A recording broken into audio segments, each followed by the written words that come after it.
Hi everyone, and welcome to the Painting with Light video lecture. In the previous lecture video, we identified 4 techniques that have substantial benefit for crime scene photography, adding light. Now you've already learned about the first 3, so I want to discuss the final one, which is painting with light in this lecture video. Painting with light uses a really long shutter speed, and it lets the photographer paint a really dark scene with an external light source. The light painting can be done in several different ways. You can use a flashlight, or you can use an external flash unit that's set to manual flash. You can have one light at a fixed location, or you can have more than one light. You can have lights moved around during the photograph capture. You can have one person helping you light, or you can have multiple people lighting the area. It's really an umbrella term for a lot of different lighting techniques. But the goal of painting with light, no matter which way you choose to do it, is to literally paint the scene with this external light in order to achieve a level of light in the scene that is completely unavailable with just the typical camera settings and the ambient lighting. Now there are 2 things that all painting with light situations require. First, painting with light requires an extended shutter speed because you need time to do the painting. Now generally painting with light is done using the longest shutter speed possible on the camera, which is typically 30 seconds. You can also do it if you have fancy equipment. You can do it with a handheld camera capture. So when you press the button, you can leave it open for as long as you need before pressing it again to close the shutter. But typically, if you're using the camera without the fancy button, you're going to go for that 30-second shutter speed. Since the shutter speed is so long, motion blur becomes a major concern. So the camera must be placed on a tripod or another steady surface throughout the procedure because you do not want any motion blur in the photograph. The exact process of painting with light is best done systematically to ensure that the entire photograph is captured. For example, the images here were taken in a completely dark room. The camera was set up on a tripod and it was set to f11, ISO 100, and a shutter speed of 30 seconds. A flashlight was used to light up the subject while the camera was focused on the object. Then the light was turned off. The capture button was then pressed on the camera, and the shutter opened to let the light in.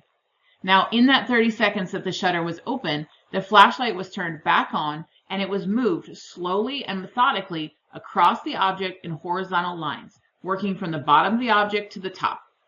When in painting with light, it's important to keep the flashlight in continuous motion so that the light doesn't overexpose certain portions of the image. We call this a hot spot, and it can eliminate detail from the photograph, so it's really important to avoid. Once the entire scene was painted with a light, the flashlight was turned off, and then the photographer just waited in the darkness until the shutter closed. You can see from the photograph that even though the scene was in complete darkness, all of the details in the object are preserved in the photograph because of the painting with light technique. Now the previous example painted only the evidence itself, but painting with light is also useful for large scenes that are not adequately lit. Light from a flash source can only travel about 15 feet in total. So if you're photographing a scene outside or inside that's longer than 15 feet, you're going to have to add additional light to the back of the scene in order to make sure that the whole photograph is lit up and that you can see all the details in both the 15 feet where the flash is lit and the area further back than that. In this case, the photographer can expose the scene by painting the scene with an external flash unit set on manual. What happens is the photographer walks around the edge of the scene, adding light by manually flashing the flash unit at different points in the scene. As the diagram here shows, the photographer needs to be aware of the expanding area of the photograph in order to maintain their position outside of the frame. So, the photographer will walk in an expanding triangle around the scene, flashing from outside the scene while keeping the flashlight pointed towards the middle. Since each flash lights up approximately 15 feet in total, you can use this technique to light up a scene that's 30 feet wide or smaller at its widest point. Now here's an example of an outdoor scene in which painting with light was used to make sure that the entire scene was exposed. Like the previous example, the camera was positioned onto a tripod and set to an extended shutter speed. In this situation, a wall prevented the photographer from lighting the scenes from both sides. Instead, the photographer walked around the right side of the image only, using an external flash unit and adding multiple flashes onto the exposure.